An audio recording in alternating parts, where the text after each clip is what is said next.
आज संघर्ष शेतकरी संघटनेच्या वतीने आज निवेदन देण्यात आले। सरसकट कर्जमाफी ही शेतकऱ्यांना झालीच पाहिजे, परंतु शेतकऱ्यांना या सरकारने कुठेतरी वेड्यात काढलं असं म्हणावं लागेल। कारण कोणत्याही शिथिल अटी यांनी ठेवल्या नाही। तर काही ठिकाणी असं दिलेलं आहे की आपल्या शेतकरी बांधवांना जर स्लॅबचं घर असेल तर त्याला कर्जमाफी मिळणार नाही, जर कधी त्याच्याकडे 4 चाकी गाडी असेल तर त्याला कर्जमाफी मिळणार नाही। परंतु मग तुम्ही या अटी ठेवताच कशाला आणि कर्जमाफी करताच कशाला? परंतु शेतकऱ्यांच्या हितासाठी जर तुम्ही खरंच कुठंतरी काम करत असेल, आता येणाऱ्या या निवडणुकीत तुम्ही सहभाग नोंदवताय।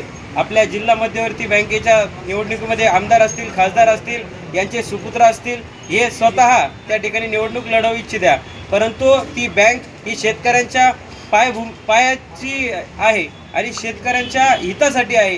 तर तुम्ही शेतकऱ्यांच्या हितासाठी जर त्या निवडणुका लढवतायत तर त्या ठिकाणी आपल्या शेतकऱ्यांचा विचार करणारे तुम्ही जर असाल तर या शेतकऱ्यांसाठी सरसकट कर्जमाफी तुम्ही या ठिकाणी केली पाहिजे। त्यामुळं आम्ही आज या ठिकाणी थेट आपल्या माध्यमातून संघर्ष शेतकरी संघटनेच्या माध्यमातून या ठिकाणी निवेदन देण्यात आलं आणि भविष्यामध्ये आमची एक दिशा ठरलेली आहे की 15 तारखेपर्यंत आम्ही या ठिकाणी निवेदन तसेच आंदोलन आणि त्याच ठिकाणी उपोषण आम्ही त्या ठिकाणी करणार आहोत। त्यामुळं या ठिकाणी आपल्या माध्यमातून आपल्या चॅनलच्या माध्यमातून या ठिकाणी आवाहन करू इच्छितो की लवकरात लवकर तुम्ही हा निर्णय घ्यावा आणि सरसकट कर्जमाफी या ठिकाणी करण्यात यावी, एवढीच विनंती करतो। धन्यवाद।